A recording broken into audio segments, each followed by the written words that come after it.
Video thumbnail দেখে আশা করি বুঝে গেছেন যে আজকের এই ভিডিওটা কি বিষয়ের উপর হতে যাচ্ছে। নমস্কার, আমি চমক দে, অনার্স চতুর্থ বর্ষ, উদ্ভিদ বিজ্ঞান, মৌলভীবাজার সরকারি কলেজ। আজকে আমি আপনাদের শেখাবো কিভাবে বাইনারি সংখ্যার বিয়োগ করতে হয়।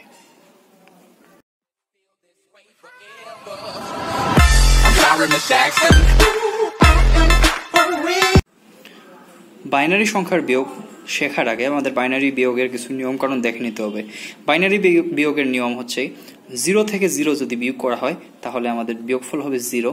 1 থেকে 0 যদি বিয়োগ করা হয় তাহলে হবে 1। 1 থেকে 1 যদি বিয়োগ করা হয় তাহলে আমাদের বিয়োগফল হবে 0।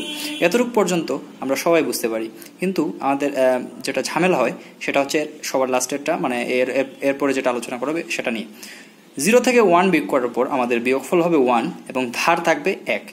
আমরা বিয়োগ অঙ্ক করার সময় নর্মালি যখন আমরা ডেসিমেল সংখ্যার বিয়োগ অঙ্ক করি তখন আমরা দেখছি যে উপরের ছোট কোনো সংখ্যা থেকে যখন আমরা নিচের কোনো বড় সংখ্যা বিয়োগ করতে যাই তখন পাশের ঘর থেকে আমরা এক একক নিয়ে আসি, তারপর ওই একক সহ যে সংখ্যাটা হয় সেটা থেকে আমরা বিয়োগ করার চেষ্টা করি। ঠিক আছে, তো এইটার ক্ষেত্রেও সেম এরকমই হয়। 0 থেকে 1 তো বিয়োগ যায় না, পাশের ঘর থেকে 1 আনতে হয়, পাশের ঘর থেকে যে 1 আনছে সেটাই হয়ে যায় ধার। ঠিক আছে, তো 0 থেকে 1 বিয়োগ করার পরে বিয়োগফল হচ্ছে 1 এবং ধার থাকছে আমাদের কত, 1। এটা আমাদের মাথায় রাখতে হবে, তাহলেই আমাদের বাইনারি সংখ্যার যে কোনো বিয়োগের অঙ্ক আমরা করতে পারবো। বাইনারি সংখ্যার বিয়োগ অঙ্ক করার জন্য, শেখার জন্য আমাদের ফার্স্টে কয়েকটা বাইনারি সংখ্যার বিয়োগ অঙ্ক দেখতে হবে। তো চলুন আমরা কয়েকটা বাইনারি সংখ্যার বিয়োগ সমাধান করে আসি। প্রথমে আমরা যেটি দেখতে পাচ্ছি, এখানে আছে 111 একটা সংখ্যা, নিচে আছে 101। আমাদের এই সংখ্যা থেকে এই সংখ্যা বিয়োগ করতে হবে। তো ফার্স্টে আমাদের আছে 1 এবং নিচে আছে 1। 1 থেকে 1 মাইনাস করলে আমাদের হয় 0। 0 আমরা বসাই দিলাম, আমাদের ক্যারি হাতে কিছু নাই। ঠিক আছে, তারপর আছে 1। 1 থেকে 0 বিয়োগ করলে কি হয়, 1। ডিরেক্টলি আমরা এখানে 1 বসাই দিব। তারপর দেখেন এখানে আছে 1, এখানে আছে 1। 1 থেকে 1 বিয়োগ করলে হয় 0। 0 আমরা বসাই দিলাম। তাহলে আমরা কি পেলাম, এই যে 111 একটা সংখ্যা এবং 101 এই আরেকটা সংখ্যা। এই সংখ্যা থেকে এই সংখ্যা বিয়োগ করলে 010 একটা সংখ্যা পাইলাম। ঠিক আছে, এরপর আমরা এই অঙ্কটা সমাধান করব। এই অঙ্কে আছে কি 1101, নিচে আছে 1011। এখানে 1 থেকে 1 বিয়োগ করলে বিয়োগফল হবে 0। কি হবে, 0। আমরা বিয়োগের যে নিয়ম দেখছিলাম সেখানে আমরা এই জিনিসটা ভালো করে খেয়াল করছি। 0 থেকে 0 বিয়োগ করার পর বিয়োগফল হয় 0।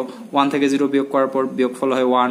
1 থেকে 1 বিয়োগ করার পর বিয়োগফল হয় 0। 0 থেকে 1 বিয়োগ করার পর বিয়োগফল হয় 1, কিন্তু ধার থাকে 1। তো আমরা এই নিয়মটা আমাদের মাথায় একদম গেঁথে রাখতে হবে, তাহলেই আমরা এই অঙ্কগুলো সমাধান করতে পারবো। তাহলে দেখেন 1 - 1 = 0। 0 থেকে 1 যখন আমরা মাইনাস করব, 0 থেকে 1 যখন আমরা মাইনাস করব তখন আমরা দেখছিলাম কি হয়েছিল, 0 থেকে 1 মাইনাস করার পর আমাদের বিয়োগফলটা হয়েছিল 1 এবং আমাদের ঋণ মানে ধার রয়ে গেছিল 1, যেটা পরবর্তী লাইনে বিয়োগ করার জন্য আমাদের নিয়ে রাখতে হবে। তো পরবর্তী লাইনে কে কে আছে, এখানে দেখেন 1 আছে, নিচে আছে 0। 1 থেকে 0 বিয়োগ করার পর বিয়োগফল কত হবে, 1 - 0 = 1। 1 থেকে যদি 0 বিয়োগ করা হয় তাহলে বিয়োগফল হয় 1। 1 থেকে সেই হাতের যে ধার 1 ওইটা আবার বিয়োগ করতে হবে। 1 থেকে 0 বিয়োগ করার পর 1 থেকে 0 বিয়োগ করার পর যে বিয়োগফলটা হইল সেটা হচ্ছে 1। সেই 1 থেকে আমাদের এই ধারের 1 বিয়োগ করতে হবে। 1 থেকে 1 বিয়োগ করার পর মানে আমাদের এখানের 1 থেকে 0 বিয়োগ করার পর বিয়োগফল হচ্ছিল 1। সেই 1 থেকে এই ধারের 1 বিয়োগ করার পর বিয়োগফল হচ্ছে 0। আমাদের হাতে আর কোনো ধারটার নাই। এরপরের লাইনে আমরা যাই। এরপর লাইনে কি কে আছে, 1 আর 1। 1 থেকে 1 বিয়োগ করলে বিয়োগফল হচ্ছে 0। আশা করি বুঝে গেছেন। এরপরের অংশ একটা অঙ্ক আমরা করব। দেখেন এখানে কি আছে, এখানে আছে হচ্ছে প্রথমে আছে 0, এর নিচে আছে 1। 0 থেকে 1 মাইনাস করলে আমাদের বিয়োগফল হয় 1, হাতে থাকে আমাদের ধার 1, যেটা আমাদের পরবর্তী লাইনে চলে যাবে। পরবর্তী লাইনে আমাদের ধারটা বিয়োগ করতে হবে। পরবর্তী লাইনে কে আছে, 0 and 0। 0 and 0। 0 থেকে 0 বিয়োগ করলে বিয়োগফল হয় 0। সেই 0 থেকে যদি আমরা আবার এই হাতের ধারের একটা বিয়োগ করে দিই, ধারের 1 যদি বিয়োগ করে দিই তাহলে 0 থেকে 0 বিয়োগ করলে 0। সেই 0 থেকে যখন আমরা আবার ধারের 1 বিয়োগ করব তখন আমাদের বিয়োগফলটা 1 বসে যাবে, কিন্তু ধারের 1 আবার চলে যাবে। আমরা 0 থেকে 1 বিয়োগ করছি, 0 থেকে 1 বিয়োগ করলেই আমাদের ধার 1 হয়ে যাবে। এর পরবর্তী লাইনে দেখেন 1 - 1, 1 থেকে 1 যখন বিয়োগ করা হবে 1 থেকে 1 গেলে 0 হয়ে যায়, 0 থেকে আবার 1 বিয়োগ করব আমরা, 0 থেকে যখন 1 বিয়োগ করব, 0 থেকে 1 বিয়োগ করলে আমাদের বিয়োগফল হয় 1, কিন্তু আবার এর পরবর্তী লাইনে 1 চলে যাবে আমাদের ধার হিসেবে। পরবর্তী লাইনে কে আছে? 1 আছে, ঠিক আছে। পরবর্তী লাইনে আমাদের কে আছে? 1 আছে। 1 থেকে হাতের ধারের 1 যখন আমরা বিয়োগ করব, 1 থেকে ধারের 1 বিয়োগ করার পর বিয়োগফল হবে 0। তাহলে বুঝতে পারছেন এই অঙ্কটা কিভাবে হয়েছে। সবশেষে আমরা যে অঙ্কটি দেখব, এই অঙ্কটা যদি আমরা ঠিকমতো বুঝে যাই তাহলে আমরা বাইনারি সংখ্যার বিয়োগের একদম মাস্টার ব্লাস্টার হয়ে যাব। তাহলে দেখি এই অঙ্কটা কিভাবে করতে হয়। এই অঙ্কটা আমি একটু কঠিন করার জন্য দেখেন এখানে দশমিকের পরেও কিছু সংখ্যা অ্যাড করে দিছি। তো আপনারা প্যানিক হবেন না, দশমিকের পরেও কিন্তু ওই আগের মতোই নিয়ম কারণ চলবে আর কি। 1 - 0 মানে 1, 0 থেকে 1 বিয়োগ করার পর, 0 থেকে 1 বিয়োগ করার পর বিয়োগফল হয় 1, পরবর্তী লাইনে ধার আবার চলে গেছে 1, ঠিক আছে। এখানেও আবার 0 থেকে 1 বিয়োগ হয়েছে, 0 - 1 = 1, ঠিক আছে। 0 থেকে 1 বিয়োগ করার পর বিয়োগফল কত হয়? 1 হয়। সেই 1 থেকে ধারের 1 যখন আমরা বিয়োগ করব, ভালো করে খেয়াল করবেন, 0 থেকে 1 বিয়োগ করার পর আমাদের বিয়োগফল কত হয়েছে? 1 হয়েছে। আবার কিন্তু অলরেডি ধার 1 চলে গেছে পরবর্তী লাইনে, ঠিক আছে। 0 থেকে 1 বিয়োগ করার পর ধার পরবর্তী লাইনে চলে গেছে, কিন্তু আমাদের বিয়োগফল কত হয়েছে? 1। সেই 1 থেকে আমাদের এর পূর্ববর্তী লাইনে তৈরি হওয়া 1 বিয়োগ করব আমরা, বিয়োগ করার পর বিয়োগফল হচ্ছে আমাদের মানে 0 থেকে 1 বিয়োগ করার পর বিয়োগফল 1, 1 থেকে ধার বিয়োগ 0, আর ধার তো পরবর্তী লাইনে যেটা উৎপন্ন হয়েছে সেটা চলেই গেছে। তো এই লাইনে দেখেন 1 - 1, 1 থেকে 1 চলে গেলে কত হয়? 1 থেকে 1 চলে গেলে হয় 0, 0 থেকে 1 বিয়োগ করার পর আবার হচ্ছে 1, পরবর্তী লাইনে আরেকটা ধার। 1 - 1, 1 থেকে 1 বিয়োগ করলে আবার 0, 0 থেকে 1 বিয়োগ, 0 থেকে 1 বিয়োগ করার পর বিয়োগফল আমাদের কত হচ্ছে? 0 থেকে 1 বিয়োগ করলে আমাদের বিয়োগফল হয় 1, পরবর্তী লাইনে আবার ধার। পরবর্তী লাইনে দেখেন কি হয়েছে? 0।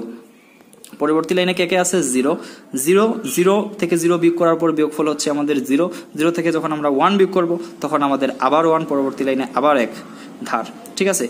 1 - 1, 1 থেকে 1 চলে গেলে আমাদের বিয়োগফল হয় 0, সেই 0 থেকে আমরা যখন আবার 1 মাইনাস করব তখন আমাদের আবার বিয়োগফল হচ্ছে যাইয়া কত? 1, কিন্তু পরবর্তী লাইনে আবার 1 চলে গেছে। ভালো করে খেয়াল করেন এই লাইনটা। 1 থেকে 1 মাইনাস করার পর বিয়োগফল হচ্ছিল আমাদের 0, 0 থেকে আমরা যখন 1 বিয়োগ করছি, 0 থেকে 1 বিয়োগ করলে বিয়োগফল কিন্তু 1 হয়, কিন্তু আমাদের ধার চলে যায় পরবর্তী লাইনে, পরবর্তী লাইনে ধার চলে গেছে কত? 1। এই 1 থেকে বিয়োগ করার মতো কিছু নাই, 1 থেকে এই ধারটাই বিয়োগ করলাম, 1 থেকে 1 বিয়োগ করার পর বিয়োগফল হচ্ছে 0। তাহলে বুঝতে পারছেন এই অঙ্কটা কিভাবে হয়েছে। যদি বুঝে থাকেন, ভিডিওটি ভালো লাগে থাকলে অবশ্যই চ্যানেলটি সাবস্ক্রাইব করবেন এবং লাইক, কমেন্ট এবং শেয়ার দিয়ে আমাদের পাশে থাকবেন। ধন্যবাদ সবাইকে।